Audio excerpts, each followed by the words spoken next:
ఈ మొదటి సెషన్లో మొట్టమొదటి తరగతి యందు మొదటి పాఠాన్ని వినడానికి మనం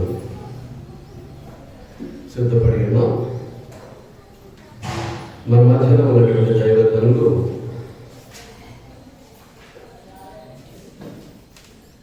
వంశీభూషణుడు గారు.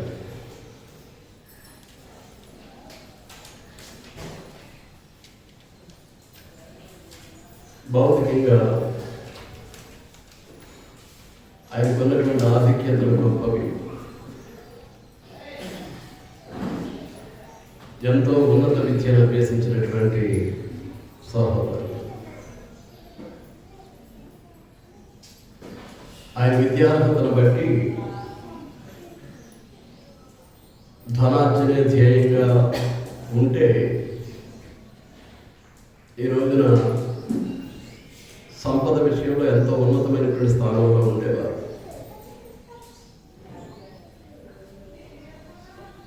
ఎంత విద్యార్హత ఉన్నా మరలా తిరిగి బైబిల్ వారు పిహెచ్డి చేశారు అనేది విన్నప్పుడు నాకు మహానందం అనిపించింది. బైబిల్లో పిహెచ్డి సాధారణంగా ఎవరు చేసి ఉంటారు. డాక్టరేట్ అన్నమాట. అర్థమవుతుందా? ఆ భౌతికంగా ఉన్నటువంటి ఆధిక్యతలన్నీ విడిచిపెట్టేసి తన జీవితాన్ని దేవుని సేవకై సమర్పించుకొని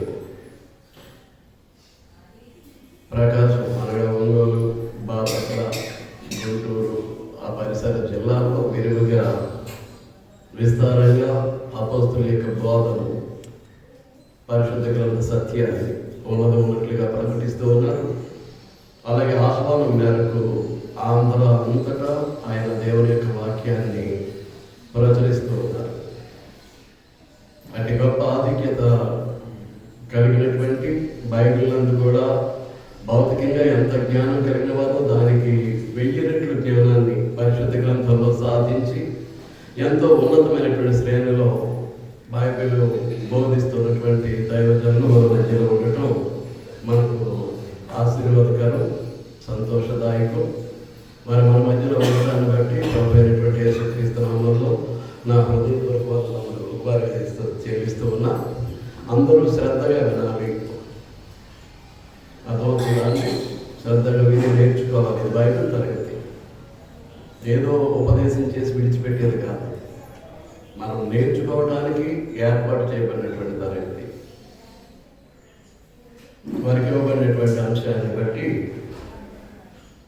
వారు వచ్చి పరిశుద్ధ గ్రంథం నుంచి విలువైనటువంటి పాఠాన్ని మనకు అందిస్తారు.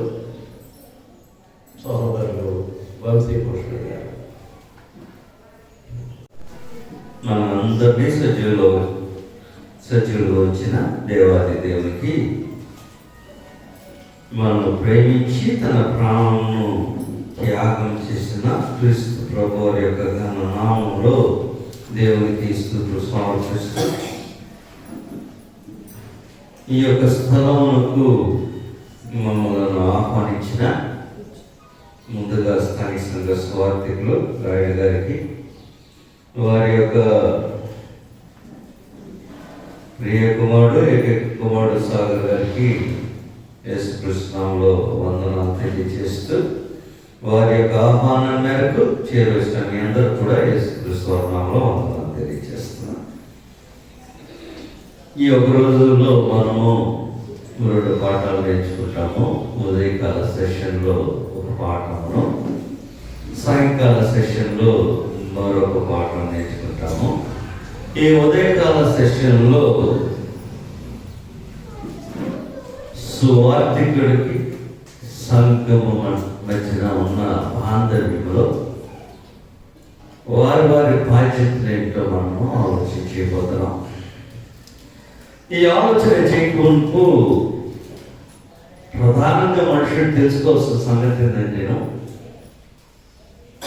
సంఘమునకు క్రీస్తుతో ఎడతీయని బాంధవ్యము. సంఘమునకు క్రీస్తుతో ఎడతీయని బాంధవ్యం, దాన్ని వేరు చేయడం. ఈ ముడి వేసిన వాడు దేవుడు. ఈ బాంధవ్యాన్ని ముడి వేసిన వాడు దేవుడు. దేవుడు ముడి వేస్తే నరులు లోక సంబంధంగా ఏమైనా చేయొచ్చేమో కానీ వివాహ జీవితాలలో దేవుడు జతపరిచిన వారిని మనుషులు వేరు చేయకూడదని, మనుషులు వేరు చేస్తారు కాబట్టి మనుషులు వేరు చేయకూడదని చెప్తున్నాడు. మనం మాట్లాడేది భౌతిక సంబంధమైన సంగతి కాదు, ఆత్మ సంబంధమైన స్థితిలో క్రీస్తుని సంఘముతో పాటు దేవుడు ముడివేయగా దానిని విడదీయగలిగిన శక్తి సామర్థ్యము ఎవరికి ఇవ్వలేదు. మనుషులు వేరు చేయకూడదనే శాస్త్రము క్రీస్తులకు సంఘములకు వేసిన ముడిలో లేదు.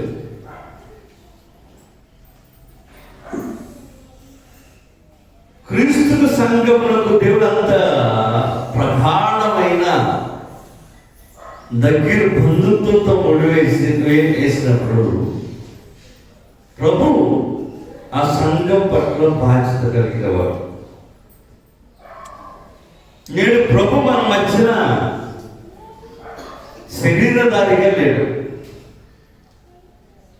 సంఘాన్ని స్థాపించడానికి శరీరధారిగా వచ్చిన మన ప్రభు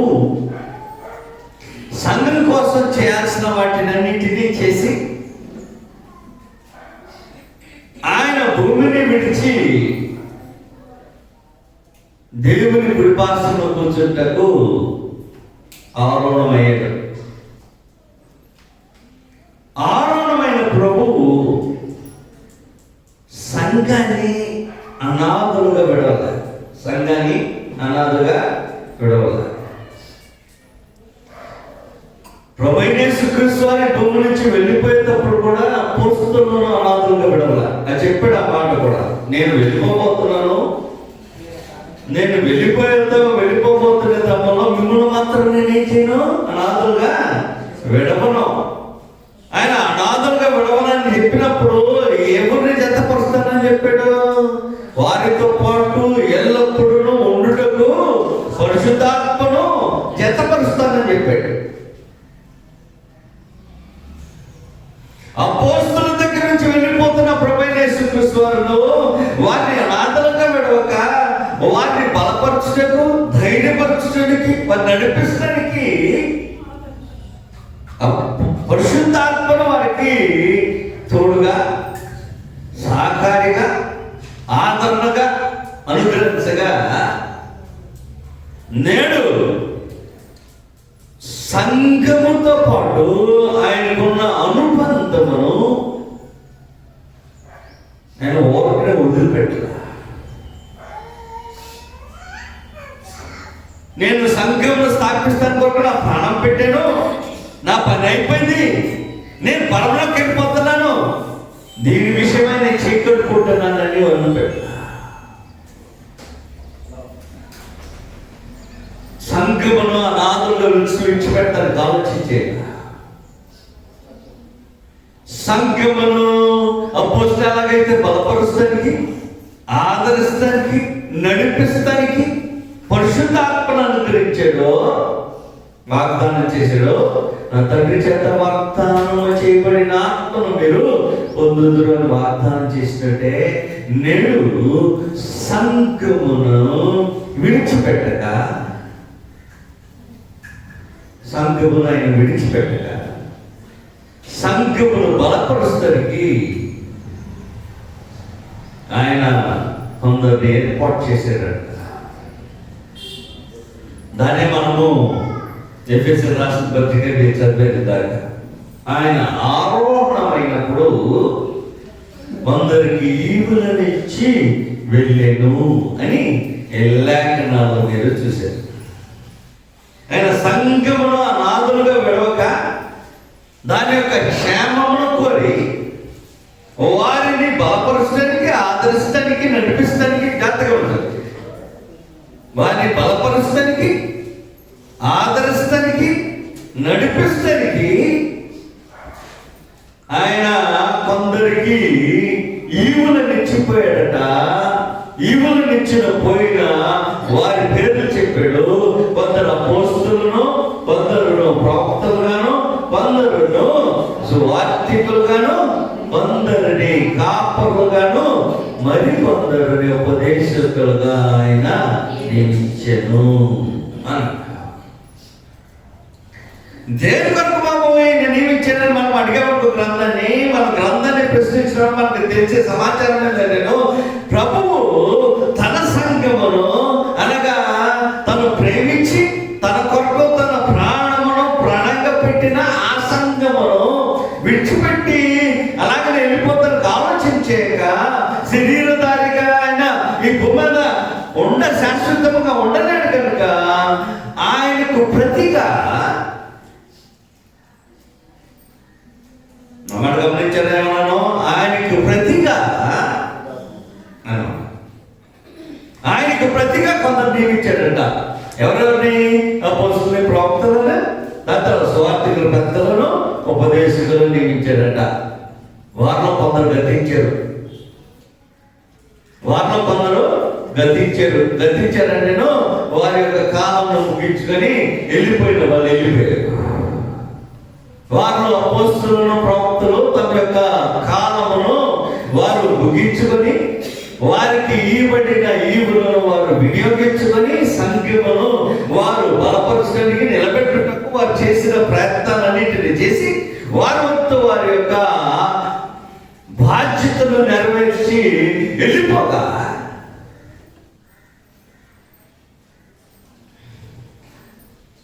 మిగిలిపోయిన వారు ముగ్గురు.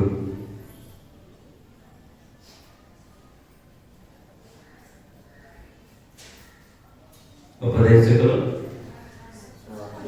సువార్తికులు, కాపరులు.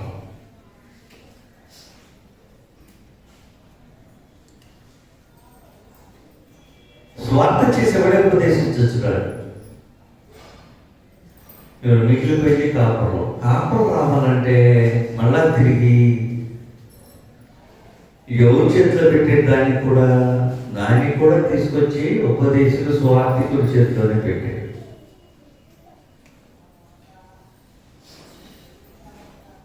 అంటే సువార్తికునికి సంఘానికి మధ్యనున్న ఆ బాంధవ్యము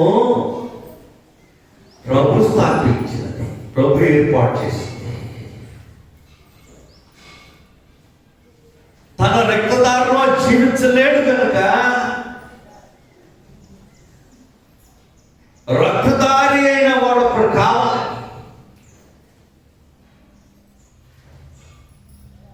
తన పక్షంగా ఒకడు నిలిపాడు.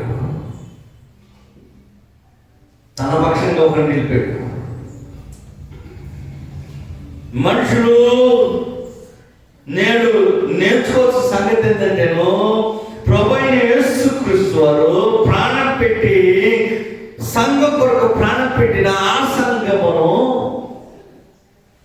అనాథులుగా విడవక దానిని క్షేమం కోరి ప్రభు ఏర్పాటు చేసిన,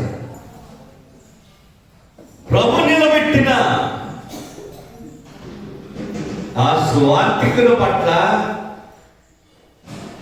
సంఘానికి ఉండాల్సిన బాధ్యత ఏంటి? సువార్తికుడు ఏ ప్రభు అయితే తన రక్తదారులను కాచి సంఘాన్ని కొరకు తను త్యాగం చేశాడో ఆ సంఘము పట్ల సువార్తికుల యొక్క బాధ్యత ఏంటి? ఈ రెండింటిని మనం చూడవచ్చు. మనం ఈ దీనిని ఎంతవరకు పోషించుచున్నామా అనే సంగతిని పరిశీలన చేసుకోవాల్సిన తరుణం ఇది. ఇశ్రాయేలు ప్రజలు దేవుడు నిబంధన చేస్తున్న దినమున మీకు జ్ఞాపకం ఉంటే నిర్గమకాండం 20వ అధ్యాయంలో 19వ అధ్యాయంలోనే దేవుడు మోషేతో పాటు నిబంధన చేసుకుంటూ ఆ కొండపైన దిగి వచ్చినాడు. ఉరుములతోనూ మెరుపులతోనూ గాఢాంధకరముతోనూ ఆయన వారితో మాట్లాడుటకు దిగి వచ్చిన దినమున ఆయన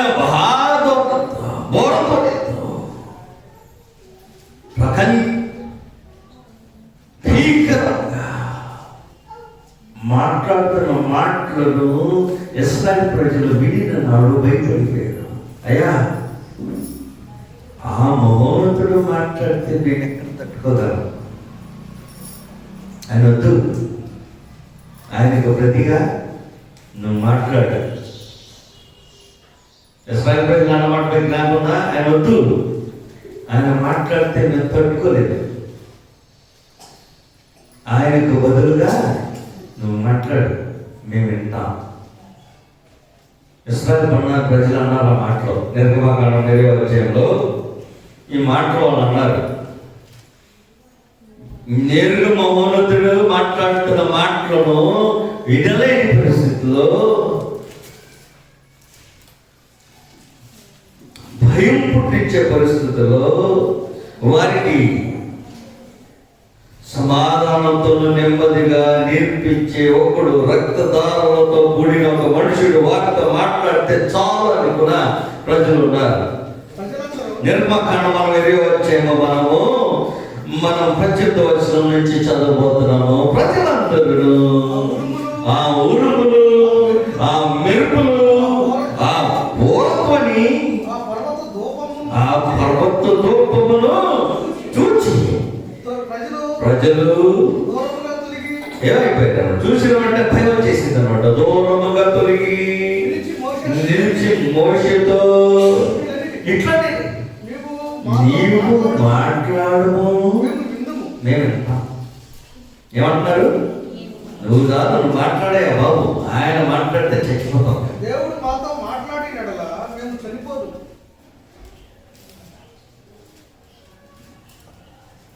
నువ్వు కాదు ప్రతిదీ. ఆయన మాట తక్కువలేదు. ఆయన నేరుగా మాట్లాడితే మనుషులు తక్కువగలరు, తక్కువలేదు. ఒకసారి రుచి చూపించేటారు. రుచి దేవుడు మహోన్నతుడై తన యొక్క రుచిని చూపిస్తే మనుషులు భయపడిపోయారు, దూరంగా దొరికిపోయారు. వచ్చే అయ్యా దా, నువ్వు మాట్లాడు, మేము వింటాం, నేను మాట్లాడతాం. వద్దు,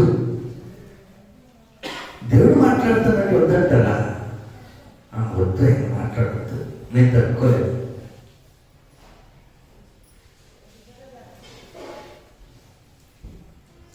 అది పాత నిబంధన నేను మాట్లాడేది. ఏమన్నా చేస్తున్నాను? మోషే నీవు మాట్లాడము, ఇందుము. దేవుడు మాతో మాట్లాడిన ఎడలా మేము చనిపోదు. ప్రభువైన యేసుక్రీస్తు వారు భూమి మీద ఉండగా నరరూపిగా ఉన్నాడు. వేరే సంగతి. నేడు దేవుని యొక్క కుడిపార్శ్వం, అతి ఉన్నతమైన సింహాసనం, సర్వాధికారం కలిగిన ప్రభు ధరిస్తే ఎలా ఉంటుందా?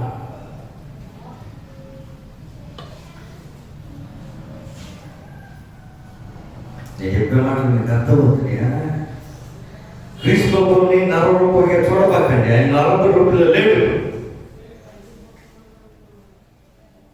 ఆయన పరమకు వెళ్ళిపోయి మహోన్నతుని సింహాసనం కుడివాసన కూర్చున్నవాడు. సర్వాధికారం కలిగిన క్రీస్తు వారు ధరించడం మొదలు పెడితే కంపిస్తే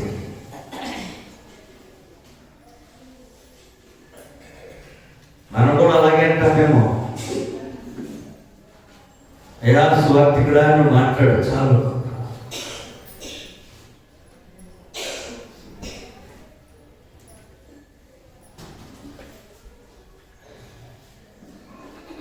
మేము ఎందుకు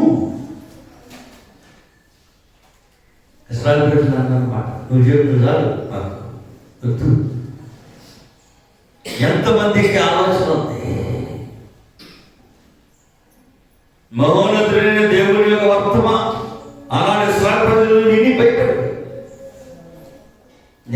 ప్రభు రక్త మాంసాలు వచ్చేది కదా, ఆయన గురించిన భావన మనకు అంత ఉన్నతంగా ఉండదు. ఎందుకు? ఆయన కూడా ఒకనాడు మనతో పాటు రక్త మాంసలుగా తిరిగిన వాడు కనుక ఆయన యొక్క ఉన్నతమైన స్థితిని గురించిన అవగాహన మనకు ఎలా ఉండదు. ఆయన భీకర రూపం దాల్చి ఎలా ఉంటుంది, ఆయన కోపగించుకుంటే ఎలా ఉంటుందో, ప్రేమతో మాట్లాడితే వేరేలా ఉంటుంది, ఆయన కోపగించుకొని మాట్లాడితే తట్టుకోగలిగిన సామర్థ్యం ఎత్తుకుందో నాకు తెలియదు.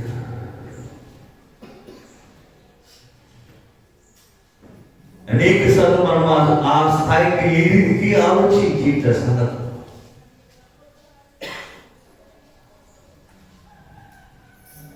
ఆయన మాట్లాడిపోయాడుంటాం,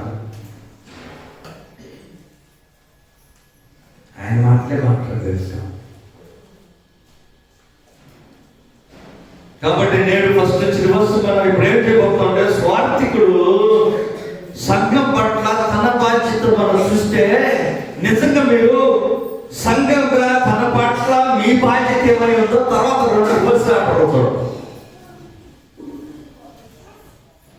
ఎంత చేయాలో స్వార్థికుడు సంఘం పట్ల ఎంత చేస్తున్నాడో మీకు అర్థమైతే, మీరు స్వార్థికుడి పట్ల ఎంత చేయాలో మీకు అర్థం. ఎంత చేస్తున్నాడో మీకు తెలుసా? ఫస్ట్ ఆఫ్ ఆల్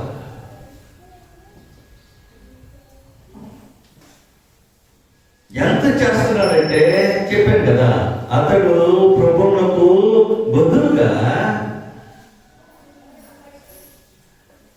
మీ పక్షాన సంగతులు నిర్వర్తిస్తాడు.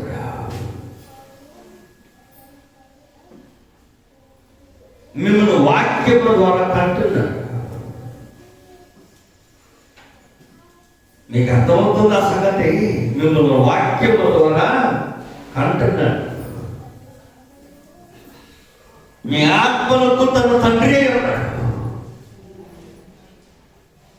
మనుషుడు వస్తు తెచ్చుకోవాల్సిన అవసరం ఏంటంటే మీ ఆత్మలకు అతను తండ్రి, భౌతిక సంబంధమైన తండ్రి, మన సంబంధమైన తండ్రి నేను అట్లా. కొన్ని రాష్ట్ర మొదటి పత్రికలో ఈ యొక్క మాటను స్పష్టం చేసినాడు.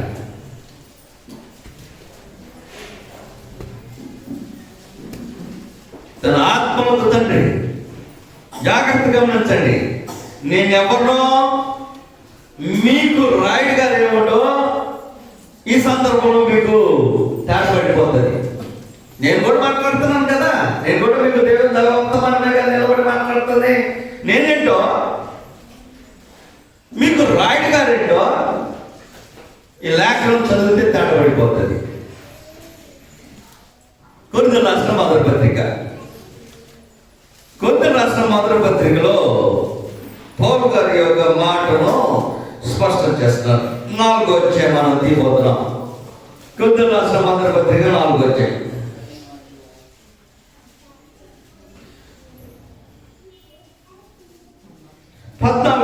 నుంచి మనం చూడబోతున్నాం. కొరింథీ రాసిన మొదటి పత్రిక 4వ అధ్యాయము 14వ వచనం. జాగ్రత్తగా గమనించండి. ఇద్దరు ఉన్నాం, నేనున్నాను, మీ సువార్థికుడైన రాయుడు గారు ఉన్నారు, ఇద్దరు ఉన్నారు. ఇద్దరిని ఎలా చూడాలో నేర్పిస్తున్నాడు. జాగ్రత్తగా గమనించండి. అక్కడ చూద్దాం. మనం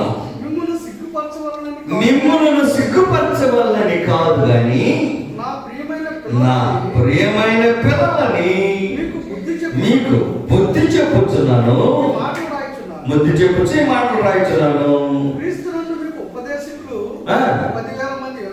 ఎంతమంది ఉండొచ్చు? ఏముండొచ్చు?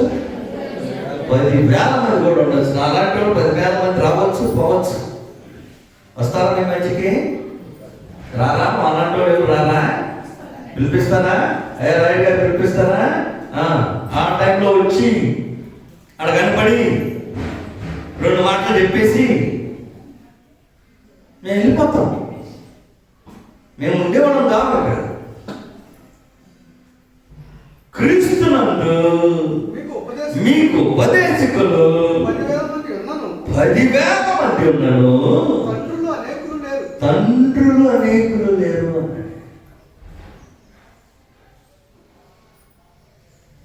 ఉపదేశకులు ఎంతమంది ఉండొచ్చు? 10,000 మంది కూడా ఉండొచ్చు. తండ్రులు ఎంతమంది ఉంటారు? ఒక మనిషి తండ్రి ఎంతమంది ఉంటాడు? ఒకడే ఉంటాడు. 100 మంది ఉండరు. చెప్పాడు అది అక్కడ. చదువుగా ఉన్నాడు, తండ్రులు అనేకులు లేరు, క్రీస్తు యేసులో జాతకం చూడండి. బయట కదనమాట. శరీర సంబంధమైన తండ్రులు ఉన్నారా మీకు? శరీర సంబంధమైన తండ్రులు ఉన్నారు. నాకు కూడా శరీర సంబంధమైన తండ్రులు ఉన్నాడు.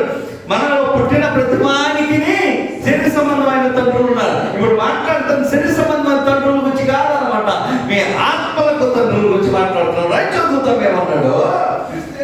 క్రీస్తు యేసునందు సువార్త ద్వారా నేను మిమ్ములను కన్నాడా?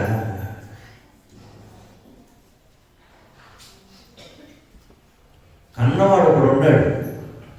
అనేక సార్లు ఆత్మీయ తండ్రి అంటే మనం పరలోకం వైపే చూస్తున్నాం.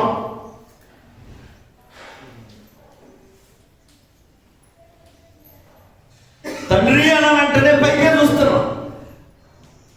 రైట్, దాంట్లో తప్పులేదు. అయితే దానికంటే ముఖ్యంగా ఆయనను పరిచయం చేసిన ఒక ఆయన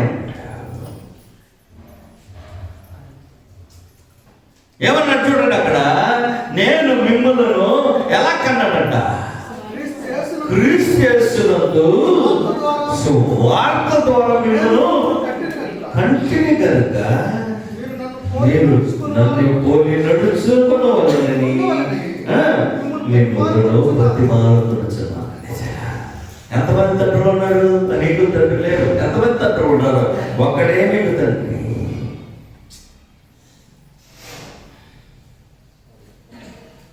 ఎంతమంది మీకు తండ్రి? మీకు ఒకడే తండ్రి. ఎవరది? మిమ్మల్ని స్వార్థ ద్వారా కనినవాడు క్రీస్తు యేసునందు మిమ్మల్ని స్వార్థ ద్వారా కనినవాడు మీ తండ్రి. బాధలు ఉంటారా? 10,000 మంది అయినా ఉండొచ్చు. తండ్రులు 10,000 మంది ఉండరు.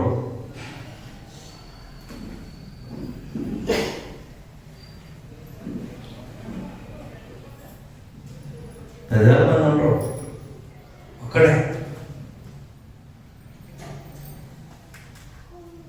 మిమ్మల్ని కన్నవాడు సువార్త ద్వారా క్రీస్తు యేసులోకి తీసుకున్నవాడు ఒకడే.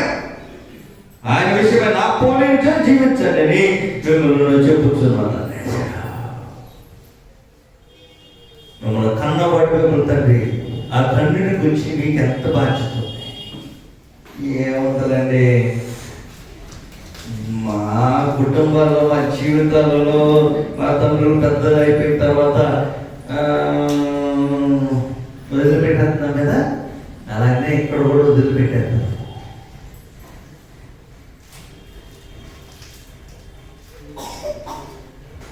ఇది కదా మనం ఆత్మ సంబంధం చేస్తాం. తండ్రి నేను అక్కడే అంటాడు పౌలు గారు ఆనాడు కొరింథీయులకు, నేడు మీకు తండ్రి. ఆయన కన్నవాడు, మిమ్మల్ని కన్నవాడు. క్రీస్తు యేసులో కన్నవాడు, స్వార్థ ద్వారా కన్నాడు. క్రీస్తు యేసు యొక్క స్వార్థ ద్వారా మిమ్మల్ని కలిగినవాడు.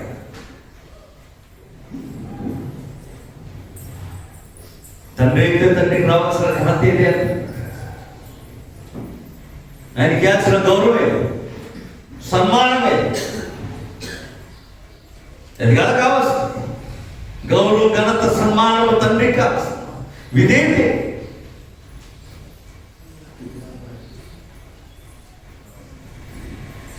తండ్రి చేసే ఫస్ట్ బాధ్యత మిమ్మల్ని కంటం. కంట మాత్రమే కాదు, పెంచడం కూడా. సాటిన తల్లులు పెంచుతారు, సువార్థికుడే ఆ తల్లి బాధ్యత కూడా వహిస్తాడు. తెలుసా మీకు? ఇది కూడా గ్రంథంలో ఉంది. నేనే కొత్త చెప్పబట్ల గ్రంథంలోనే చూడబోతున్నాం. ఏది దశలోనికలు రాసిన 2వ పత్రిక, దశలోనికలు రాసిన 2వ పత్రిక. కనిన తర్వాత అనాథులుగా విడిచిపెట్టలేదు కదా. విడిచిపెట్టారా? విడిచిపెట్టలేదు. కనిన తర్వాత ఏం చేస్తామో బిడ్డలు మనం పెంచుతాం. పెంచేటప్పుడు ఫస్ట్ పెంచేటప్పుడు ఎక్కడ పెట్టుకొని మనం పెంచుతాము? మనం ఒళ్ళు పెంచుకొని తొలనాడకైనా ఒక కరెక్ట్గా చెప్తాను అనమాట. పెంచేది ఫస్ట్ పుట్టిన బిడ్డలను పెంచేది అక్కడ ఒళ్ళు పెట్టుకొని పాలించు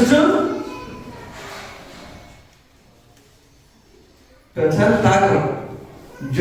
పిల్లలు కూడా చాలా విచిత్రంగా ప్రవర్తిస్తూ ఉంటారు. మా అమ్మ వాడిలో ఉన్నాను అనుకుని అమ్మ పాలిస్తానికి ప్రార్థన చేస్తే ఇక్కడ పక్క తిరిగి చూస్తూ ఉంటాడు.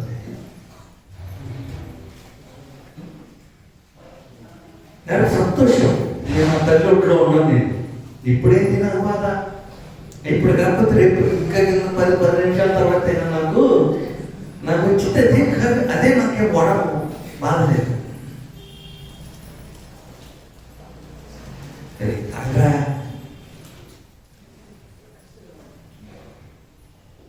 తల్లుని అడిగితే బాగా చెప్తారు. నేను చెప్పే మాటలు తల్లులకు బాగా అర్థమవుతుంది. దశలోనిక రాసిన 2వ పత్రిక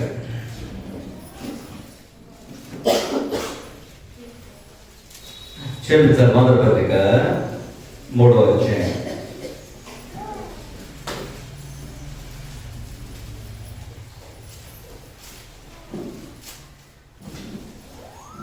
చూద్దామా, మనము 2వ వచనం నుంచి చదువుదాము. కాబట్టి ఏథెన్సులో ఈ శ్రమల వలన మిమ్మల్ని స్థిరపరచుటకును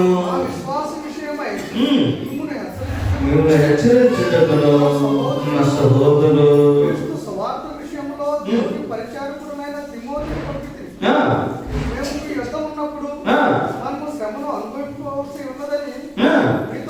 నీతో ముందుగా చెప్పి కదా నాకనే జరిగినది.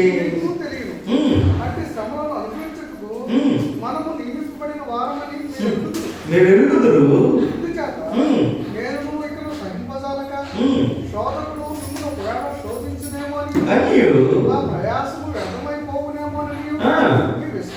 విశ్వాసము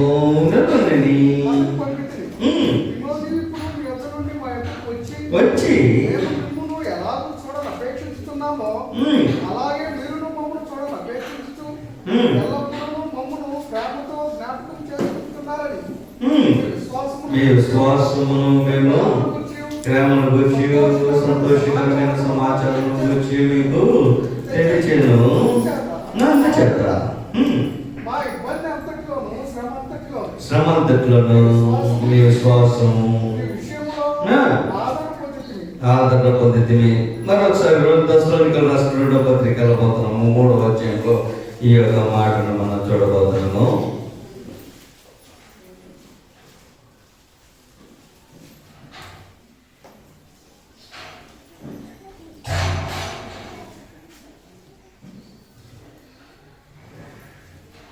మనము 6వ వచనం నుంచి చదవబోతున్నాము. సహోదరులారా, కాక అక్రమముగా నడుచుకుని ప్రతి సహోదరుని యొద్ద నుండి తొలగిపోవాలని మన ప్రభు అయిన యేసుక్రీస్తు వారి యొక్క పేరట ఆజ్ఞాపించుచున్నాను. ఎలాగో మమ్మల్ని పోలి నడుచుకోవాలనో మీకే తెలియదు. మేము మీ మధ్యలో అక్రమముగా నడుచుకోలేదు. ఎవరి యొద్దను ఉచితముగా ఆహారం పుచ్చుకోలేదు.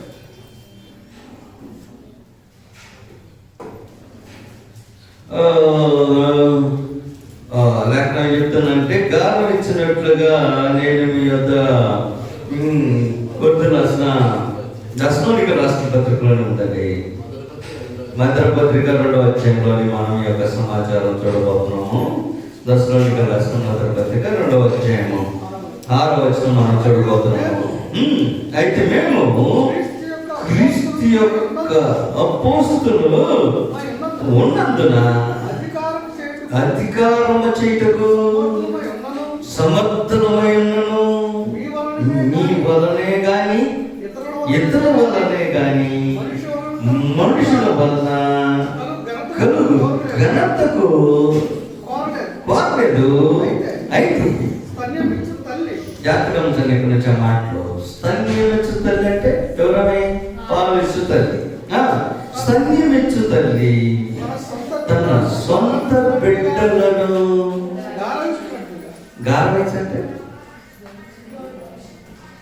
గారవించంటే మామూలు కాదు. అది బిడ్డలు గారం చేస్తారు, తల్లి కూడా గారం చేస్తుంది. బిడ్డలు గారం చేస్తారా? బిడ్డలు గారం చేస్తారు. పాలిచ్చేటప్పుడు తల్లి కూడా గారం చేసిద్దట. స్తన్యమిచ్చు తల్లి తన కన్న బిడ్డలను గారమిచ్చినట్లుగా మేము మీ మధ్యను సాధులమైంటివి అనేసి కంటమే కాదు, రెండోది ఏం చెప్తున్నారు? పాలిచ్చు పెంచుచు. ఎక్కడ పాలిచ్చి పెంచేది? ఎక్కడ పెట్టుకొని పెంచుతాము? ఒడ్లో. ఒడ్లో లారముద్దుగా తన పెట్టుకొని పాలిచ్చి పెంచు, స్తన్యం గారవచ్చు. మళ్ళా తిరిగి మామూలుగా కదా తాగితే తాగే పో అని కాదు. గారవచ్చు తను ప్రేమించిన బిడ్డలు ఎలాగ పెంచుతున్నారో అలాగ సాధులమై మేము యొద్దన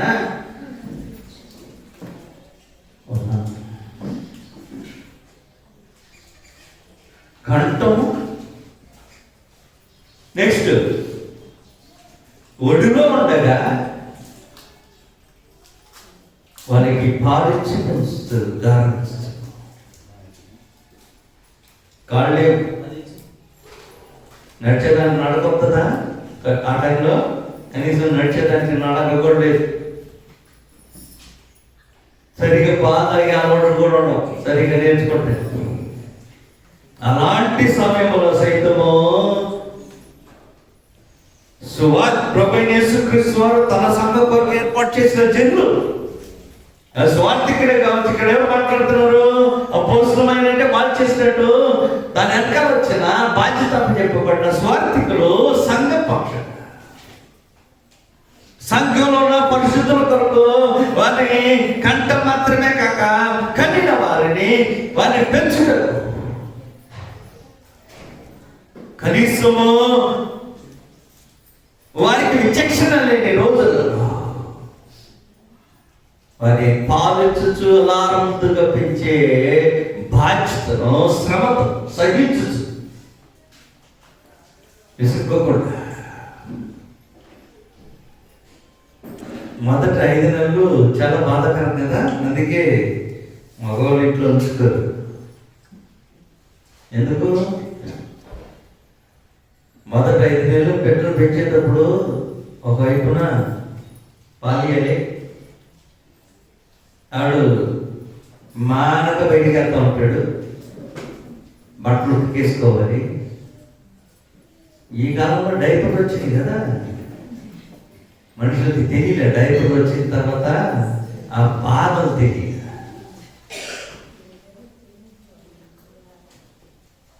డైపర్ రాకముందు సంగతులు చెప్తున్నది. డైపర్ ఎంత ఖర్చు అవుతుందో తెలుసా మీకు? ఒక డైపర్ 1900 రూపాయలు. ఫస్ట్ డైపర్ మనిషికి అర్థం కావట్ల డైపర్ యొక్క విలువ. అది తీసుకెళ్ళాలంటే ఇంకొక 10 రూపాయలు ఎక్కువ వేసుకున్నాను.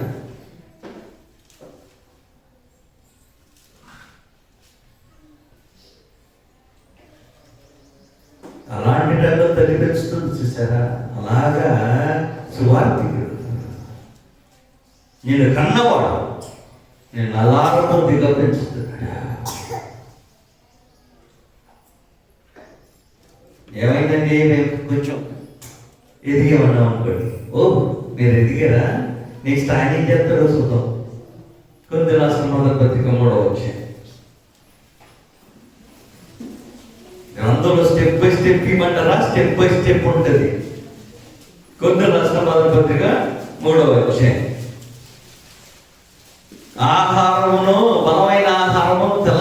పరిస్థితిలో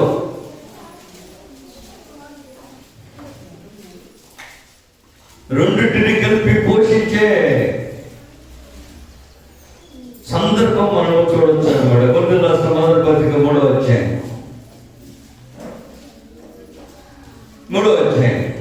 కొరింథీయులకు రాసిన మొదటి పత్రిక 3వ అధ్యాయం మొదటి నుంచి చూడబోతున్నాము.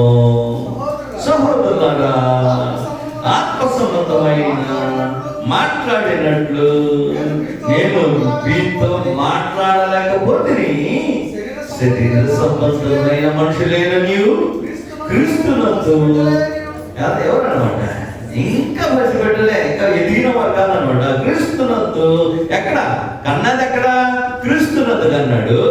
ఎక్కడ పెంచుతున్నాడు? క్రీస్తునందు పెంచుతున్నాడు, గాలం నుంచి పెంచుతున్నాడు. ఎప్పుడు పసిపెట్టల యొక్క స్థాయికి వచ్చారనమాట. క్రీస్తునందు పసిపెట్టలేదని మీతో మాట్లాడాల్సి వచ్చెను. అప్పటిలో మీకు బలమైన ఆహారం చాలందున వాళ్ళతోనే పెంచితిని కానీ అన్నం యొక్క స్థాయికి మీరు ఇక్కను రాలేదు అంటే. అన్నం ముట్టిస్తారా మీరు? దీనికి ఫిక్స్డ్ డేట్ ఒకటి చేసుకున్నారంటే మంచిదా? 6వ నెల అంట, 6వ రోజు అంట. ఈ తలకాయ నొప్పి ఎక్కడ వచ్చిందో నాకు తెలియలే. 6 రోజు కాకపోతే ఏ రోజు చేయనంట. ఏంటో అది ఎవరు చెప్పాడు ఆ రోజు చేయమని నాకు తెలియలే. 6వ నెల 6వ రోజు. ఓహో, లయబద్ధంగా ఉంది, బాగుంది. దానికి ఏమన్నా స్పెషల్ ఉందా? దేవుడు 8వ దినం సున్నతి చేయమన్నాడు, దానికి స్పెషల్ ఉందా తెలుసా మీకు? 6వ నెల 6వ రోజుకి స్పెషల్ ఉందో నాకు తెలియలే. తెలుసా మీకు? ఇశ్రాయేలు ప్రజలను ఇశ్రాయేలు దేవుడు 8వ దినాన సున్నతి చేయమన్నాడు. ఆ సున్నతి చేయబడటానికి ఒక కారణం, చాలా కారణాలు ఉన్నాయి. ఆ ఒక్క కారణంలో ఆ రోజున రక్తము మానవ దేహంలో బయటకు వచ్చిన తర్వాత శుద్ధి అవుతుంది. రెండోది, కట్టుకునే శక్తి పెరుగుతుంది. కట్టుకునే శక్తి పెరుగుతుంది అంటే రక్తము గడ్డగడుతుంది, చూసారా? రక్తం గడ్డగట్టుకునే శక్తి పెరుగుతుంది ఆ రోజుకి. దేవుడు చెప్పాడంటే దానికి అర్థం. మనుషుడు 6వ రోజు అంటే నాకు అర్థం కాలే. ఈ మధ్యన అది విశేషమవుతుంది. అది ఎవడో చేసాడు, మిగతా వాళ్ళందరూ అదే ఫాలో అవుతున్నారు. 6 అదిగా చూడాల్సింది. ఏం చూడాలంటే అనమాట, తినే శక్తి ఉందా లేదా, అది గ్రంథం అనిపిస్తుంది. సువార్తికుడు ఏం చేస్తాడు? తినగలిగిన ఆరాయించగలిగిన శక్తి ఉందా లేదా అని చూసి మిమ్మల్ని ఆత్మ సంబంధంగా పెంచేవాడు సువార్తికుడు.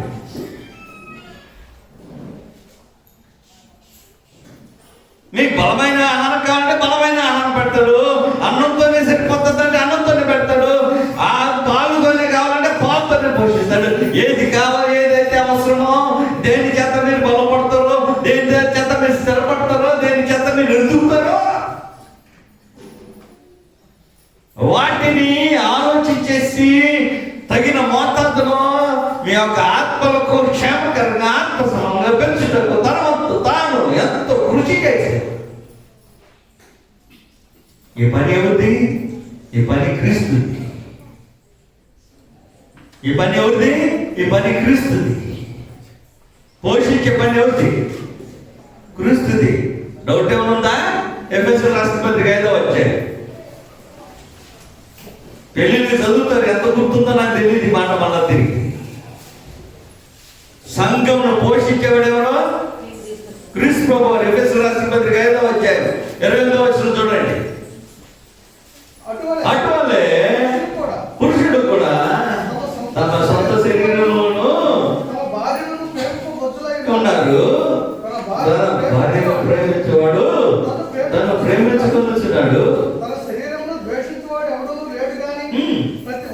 ప్రతి వాడును దానిని పోషించి సంరక్షించగలుగుతున్నాడు. శరీరముగా ఉన్నట్టు అభయములమై ఉన్నాము కనుక అలాగే క్రీస్తు కూడా సంఘమును పోషించి సంరక్షించుతున్నాడు. ఈ పని ఉంది. నేడు క్రీస్తు శరీరధారిగా వచ్చి చేస్తారు ఈ పని. క్రీస్తు శరీరధారిగా వచ్చి పని చేయట్లా. ఎవరికి ఇచ్చారు ఈ బాధ్యత? ఏం బాధ్యత ఇచ్చాడు? సంఘం స్వార్థికుడికి పోషించుటకును సంరక్షించే పని. ఎవరి పని అది? క్రీస్తు ప్రభు యొక్క పని. ఎవరు సంరక్షించి పోషించాలి? సంఘాన్ని సంరక్షించి పోషించే పని క్రీస్తుదైతే, ఏ పని అయితే క్రీస్తు కలిగి ఉన్నాడో, క్రీస్తు కలిగిన ఆ పనిని స్వార్థికులకు బాధ్యత అప్పచేసి నువ్వు చేయి.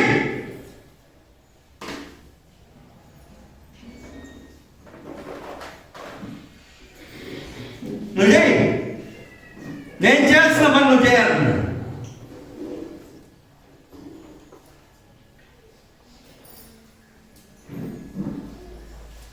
క్రీస్తు చేయాల్సిన పని స్వార్థకుడు చేస్తాడు. మీకు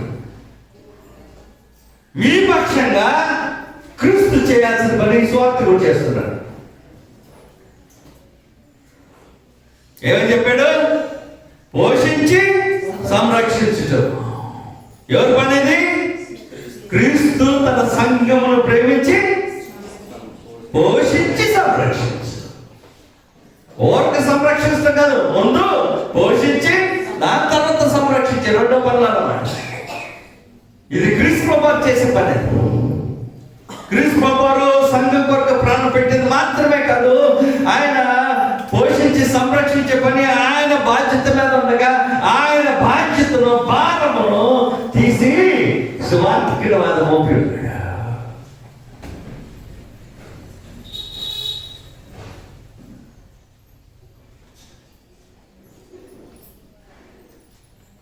అపోస్తులకు బాధ్యత మోపాడు. అదే కదా మనం చదివాము ముందుగా. అపోస్తులను, ప్రవక్తలను, సువార్థికులను, కాపులను, బోధకులను నియమించున్నాడని చెప్పాడే. ఈ బాధ్యత వారి తలపై పెట్టాడు. బాబు నేను ఉండకూడదు,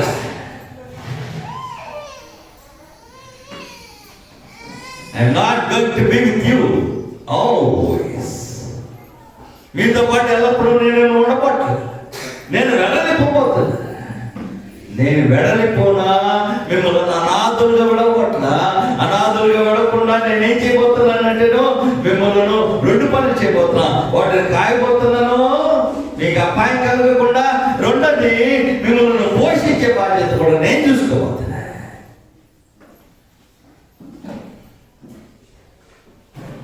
ఈ బాధ్యతను ఆయన తను ఏర్పాటు చేసుకున్న మనుషుల మీద వచ్చాడు. యోహాను సువార్త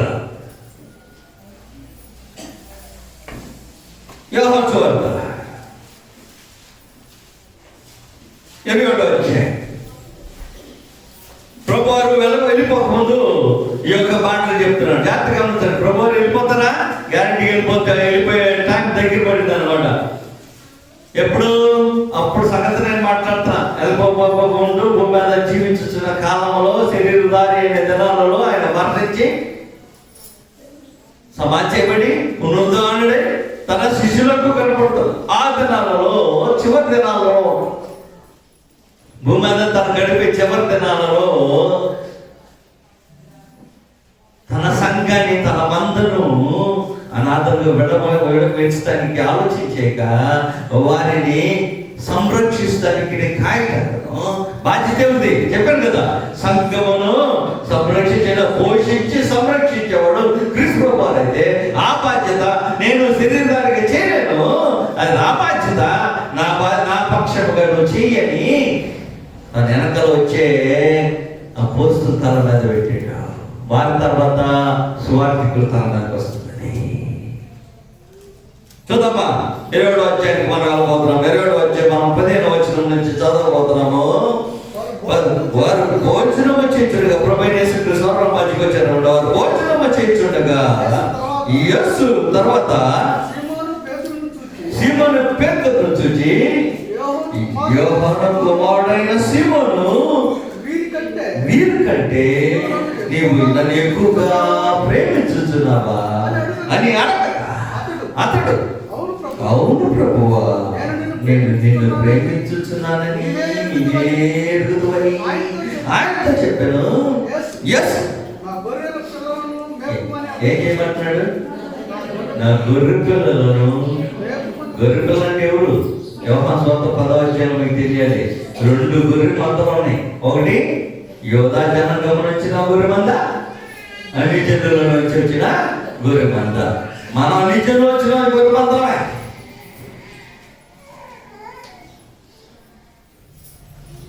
నా గొర్రె మందను మేపు. ఎవరు చెప్తారు? ప్రభా, నీది కదా అది బాధ్యత. నువ్వు కదా సంఘాన్ని మేపాలి, నువ్వు కదా సంఘాన్ని పోషించాలి, నువ్వు కదా సంఘాన్ని కాయాలంటాను. నాదేలే, నాకు తెలుసు. నువ్వు నాకు చెప్పేది ఏంటి? నేను ఈ బాధ్యత ఇద్దే. బాధ్యత ఎవరికి ఇచ్చాడట? ఆనాడు అపోస్తులకు నేను ఎవరి మీద ఉందన్నమాట. ఆయన ఆరోహణమవుతూ సువార్థికులకు ఆ బాధ్యత చెప్పాడు.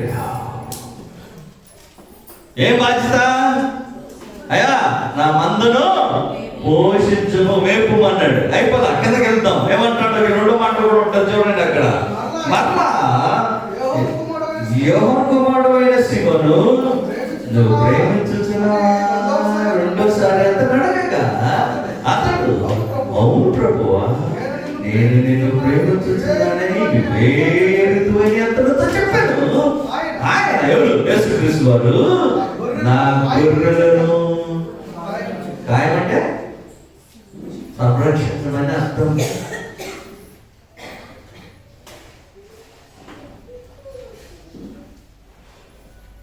పోషించి సంరక్షించే బాధ్యత క్రీస్తుదైతే సంఘాన్ని, ఆ బాధ్యత నేడు గతంలో సజీవుగా ఉన్న అపోస్తలులను నేడు వారు గతించిపోగా సజీవుగా ఉన్న స్వార్థికులుగా ఆ బాధ్యత ఉంది. మీరు పోషించుచున్నాడా? మీరు పోషించుచున్నాడా? దేని ద్వారా పోషించున్నాడు? ఆత్మవాక్యము ద్వారా, వాక్యము ద్వారా మిమ్మల్ని మీరు గన్నింది వాక్యము ద్వారానే, మిమ్మల్ని గారమించుచున్నది దాని సహానుభావం ద్వారానే. మీరు ఆ బలమైన ఆహారము తీసుకోలేని దినాలలో మిమ్మల్ని పాలు తప్పించింది వాక్యము ద్వారానే. మీకు కావాల్సిన బలమైన ఆహారము, ఆహారము, అన్నము తినగలిగిన స్థాయికి మిమ్మల్ని పెంచేది వారే. బలమైన ఆహారం తినడానికి మిమ్మల్ని చూసేదారే. మీరు పోషించుతున్నారంటే నేను పోషించుచున్నారు. సంరక్షించుతున్నాడా? సంరక్షించుతున్నాడు. ఎక్కడి నుంచి సంరక్షించుతున్నాడు? ఎక్కడి నుంచి సంరక్షించుతున్నాడు? క్రూరమైన తోడేలు వచ్చును, మందను చెదరగొట్టును. పౌలు చెప్పాడు అనమాట, వెళ్తూ నేను వెళ్ళిపోయిన తర్వాత క్రూరమైన తోడేలు మీలో ప్రవేశించును, అవి మందను కనికరింపవు, తమ వెలుగు తమ వెంట ఈడ్చుకొని పోవాలని వాక్య మాటలలో పలుకుతూ వారు వచ్చేవారు ఉంటారే. ఉందా గ్రంథంలో? ఏంటి అపోస్తల కార్యాలు వచ్చాయి.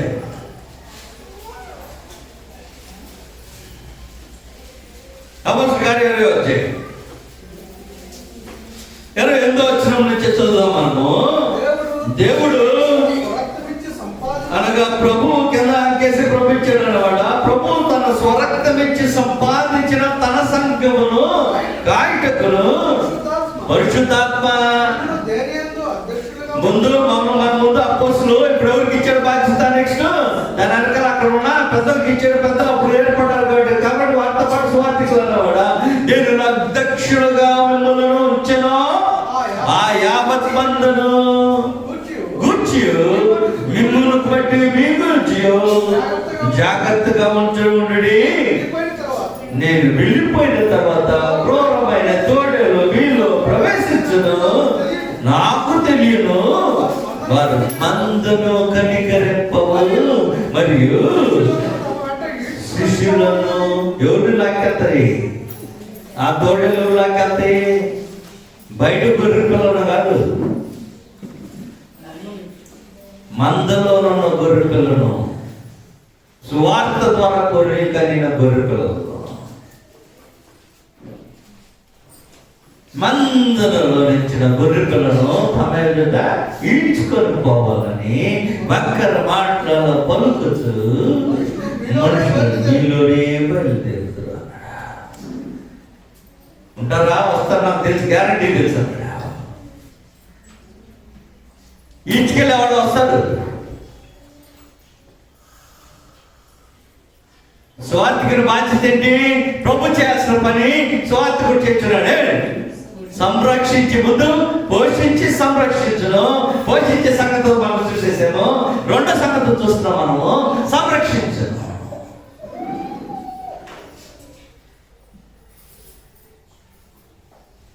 సంరక్షిస్తాను. ఎంతవరకు సంరక్షిస్తానంటే నువ్వు అగ్నిగుండంలోనికి వెళ్ళకుండా మిమ్మల్ని బయటికి లాగినట్లు ప్రయత్నం చేస్తాడు. యోధా రాసిన పత్రిక, యోధా రాసిన పత్రిక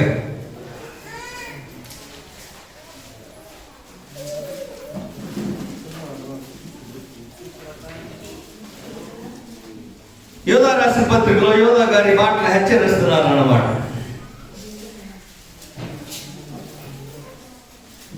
18వ వచనం నుంచి చూద్దాము, 17 నుంచి చూసేద్దాం. కొంచెం లాంగ్ రీడింగ్ ఉంది, చదివేద్దాం, అయినా పర్వాలేదు. అయితే ప్రియులారా, అంత్యకాలమునందు తమ భక్తిహీనమైన దురాశల చొప్పున నడుచుతూ ఏమంట మనుషులు ఏం చేస్తారట? భక్తిహీనమైన దురాశల చెప్ప నడిచే వాళ్ళు నడుస్తారట. నడుచుచు మన ప్రభు అయిన యేసుక్రీస్తు అపోస్తలులు పూర్వముతో మీతో చెప్పిన మాటలతో జ్ఞాపకము చేసుకొనుడి. అట్టివారు ప్రకృతి సంబంధులను ఏంటి? అట్టివారు ఎలాంటి వారు? మామూలు కాదు, ప్రకృతి సంబంధులను. నెంబర్ 1. నెంబర్ 2, ఆత్మ లేని వారై ఉండి వేదములు పుట్టిస్తారు. వచ్చాను లోపలికి, వేదములు కలుగు చేయవారును కలుగు చేయుచున్నారు. వీళ్ళారా, మీరు విశ్వసించు అట్టి పరిశుద్ధమైన దాన్ని మిమ్మల్ని మీరు కట్టుకొనొచ్చు. పరిశుద్ధాత్మలో ప్రార్థన చేయొచ్చు. నిత్య జీవమాత్మైన ప్రభు యేసుక్రీస్తు కనికరమును బట్టి కనిపెట్టచ్చు. కాచుకొని ఉండడి, సందేహపడి వారి మీద కనికరము చూపుడి. అగ్నిలో నుండి లాగినట్లు. అగ్ని అంటే ఏ అగ్నిలో నుంచి? బయట ఏదో కాకుండా దాని గురించి కాదు ఇక్కడ మాట్లాడుతుంది. నిత్య అగ్నిలో కాలిపోకుండా అన్నమాట. అగ్నిలో నుండి లాగినట్లు కొందరిని రక్షిస్తున్నారండి స్వార్థికుడు. అలాగే కదా పనిచేస్తుంది. అగ్నిగోళం నుండి లాగినట్టు నరకమునకు పాత్రులైన వారిని ప్రభువైన యేసుక్రీస్తు వారు రక్షిస్తానికి ఏర్పాటు చేయగా వారిని ప్రభువైన యేసుక్రీస్తు యొక్క మార్గంలోనికి నడిపించి నరకమునకు జోగిపోకుండా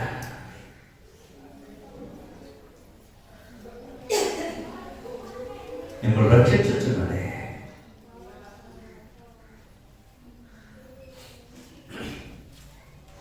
మామూలుగా ఏం తప్పు చేస్తున్నారు స్వార్థం? మీ సంఘం అలాగనే జరుగుతుందా, లేకపోతే వేరేది ఎలాగా జరుగుతుందో నాకు తెలియలేదు. మీ సంఘంలో ఉన్న స్వార్థికుడు పనిచేస్తున్నాడా? నువ్వు క్రీస్తులోకి నడిపిస్తున్నాడా? లోకంలో ఉన్న మిమ్మల్ని క్రీస్తు యొక్క స్వార్థ ద్వారా కంటున్నాడా? ఇది చాలదన్నట్టు మీరు మాట్లాడకపోతే నిజంగా ఇది అయిపోయింది. మీరు మాట్లాడకపోతే క్రీస్తుకి ఎదగకపోతే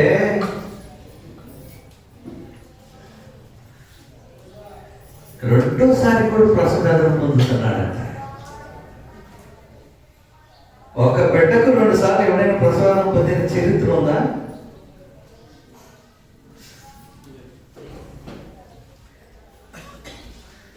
చరిత్ర లేదు.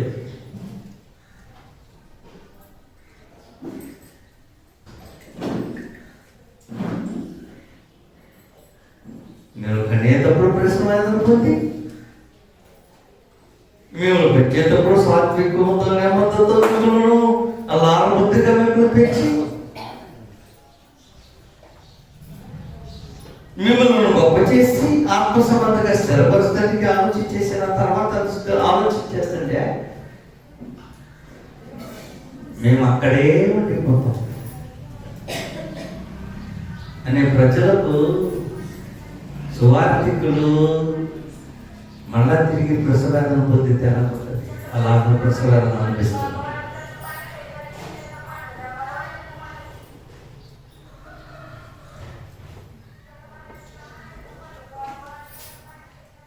ఆ స్థాయి కూడా అనుభవిస్తారు. గల్తీ రాసిన పత్రిక 4వ అధ్యాయం.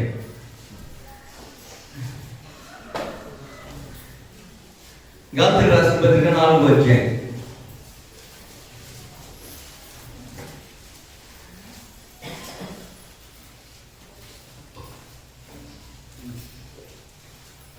రైట్ తీసారా? రైట్. గల్తీ రాసిన పత్రిక 4వ అధ్యాయం తీస్తే మనము వాస్తవానికి 19 వచనాలు చూస్తాము. 19వ వచనం చూడబోతున్నాము. నా పిల్లలారా, ఎవరు కన్నవాడేనా? వచ్చేసారు బయటికి. ఎలా కన్నాడు? సువార్త ద్వారా కన్నవారు అన్నమాట. నా పిల్లలారా, క్రీస్తు స్వరూపము అక్కడ ఆగిపోవద్దు. ఒక సెకండ్ ఇక్కడ వెనకెళ్తాను నేను. ఎఫెసీయులకు రాసిన పత్రిక 4వ అధ్యాయం కదా. వస్తా ఇక్కడికి వస్తా. మళ్ళీ తిరిగి రాకుండా పోవడం. వెళ్తాం మనం. ఎఫెసీయులకు రాసిన పత్రిక 4వ అధ్యాయము. ఇందాక మనం చదివాము. ఎక్కడ నుంచి చదివాము? 1 నుంచి మనం 16వ వచనం వరకు చదివాం కదా. మనం 12వ వచనం నుంచి ఎత్తుకుందాం. 1 నుంచి కాకుండా మనం 4వ అధ్యాయం 12వ వచనం నుంచి ఎత్తుకుందాం. మనమందరం అంటే సంఘస్థులందరి గురించి మాట్లాడుతున్నాడు అన్నమాట. మనమందరము విశ్వాస విషయములను, దేవుని కుమారుడు కూర్చిన జ్ఞాన విషయములను ఏకత్వమును పొంది సంపూర్ణ పురుషుల వరకు, అనగా క్రీస్తునకు కలిగిన సంపూర్ణతకు సమానమైన సంపూర్ణత గలవారమ్మకు వరకు ఆయన ఇలాగూ నియమించాను అన్నాడు. కాబట్టి ఆ పాయింట్ నాకు ఉంది కదా. నియమించిన కారణం ఏంటి?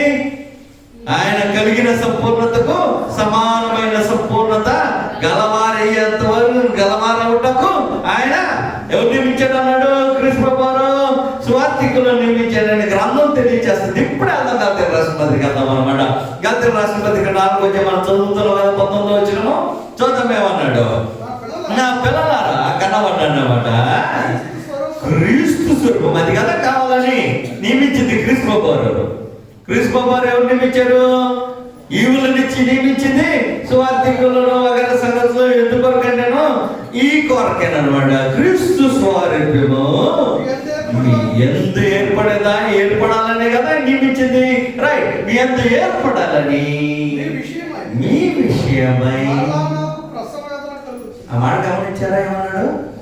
ప్రసవేదన కాదు, మరలా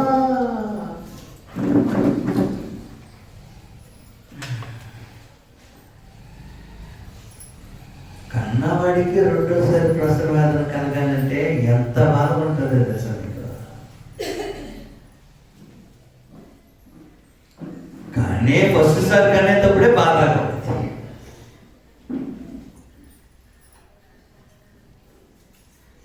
సో వార్త విషయమై కన్నా అయిపోయిన తర్వాత క్రీస్తు స్వరూపంలోకి ఎదగాలి. ఎదగపోతుంటే మళ్ళా తిరిగి ప్రసవం.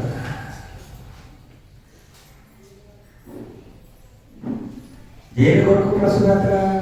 క్రీస్తు స్వరూపము మీలో కలగాలని, ఏర్పాటు చేయాలని, మీ కొరకు మళ్ళా తిరిగి ప్రసవతను అనుభవించేవాడు స్వార్థికుడు.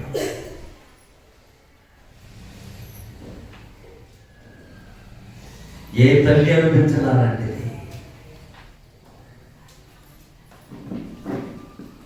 ఏ తల్లి అనిపించాలంటిది? ఏ తల్లి అనిపించదు కూడా. రెండోసారి అదే కుమారుడు వచ్చి ప్రసవాలు.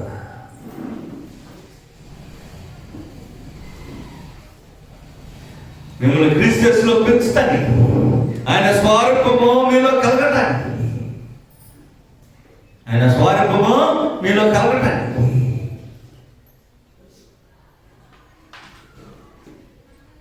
మళ్ళా తిరిగి ప్రసన్నత పొందుతున్నాడు స్వార్థకుడు. దేని కొరకైతే ప్రభువైన యేసుక్రీస్తు వారు వారిని నియమించాడో, నియమించిన ఆ నియామకాన్ని అనుసరించి విధేయుడై, నా ప్రభువు నాకు ఈ యొక్క విధిని విధించాడే, నేను నమ్మకంగా ఉండాలి, నాకు ఇచ్చిన బాధ్యతను నెరవేరాలి, నన్ను క్రీస్తు యేసు యొక్క స్వరూపంలో పెంచాలని గతంలో నేను పెంచాను, గతంలో తన కన్నానే, కానీ వాడిని అలాగే నేను విడిచిపెట్టు, మళ్ళా తిరిగి తనను క్రీస్తు యేసు స్వరూపంలోకి పెంచడానికి మరొకసారి ప్రసవాదాలు అనుభవించే భయంకరమైన స్థితికి స్వార్థికుడు మీ పక్షాన అనుభవిస్తున్నాడే.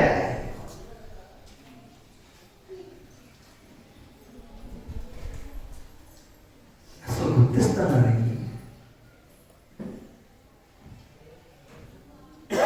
మాకేం తెలుసండి ఏంటి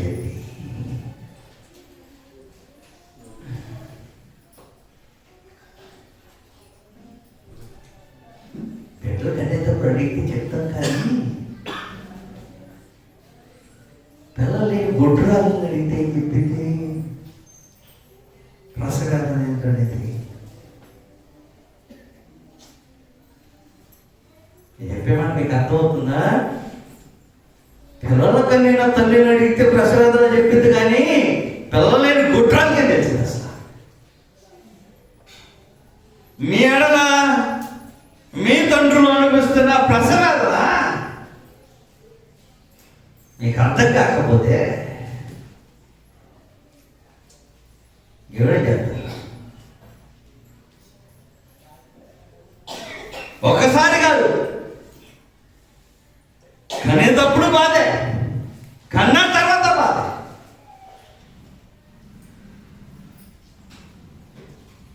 కనేటప్పుడేమో మిమ్మల్ని స్వార్థ ద్వారా క్రిస్టియన్స్లో కనడానికి ఒక బాధ, కన్నా తర్వాత క్రిస్టియన్స్ స్వార్థానికి పెంచడానికి ఒక బాధ.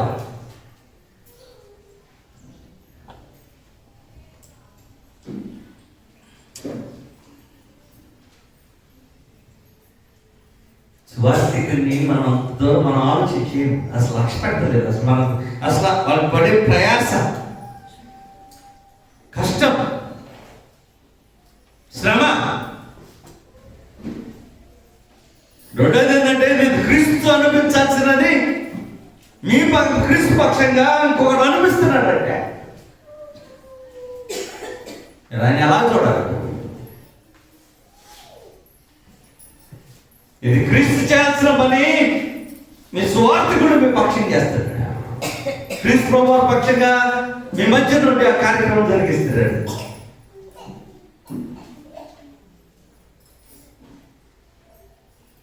సంఘం పట్ల స్వార్థకుడు చేసే పని లాగుంటుంది. ఇంకా చాలా సంగతులు మాట్లాడతాడు. ప్రస్తుతానికి కనీసం ఇంతకీ మనం రిటర్న్ ఏం చేస్తాం? ఇంతకు మనం రిటర్న్ ఏం చేస్తాం? రేకిచ్చదా?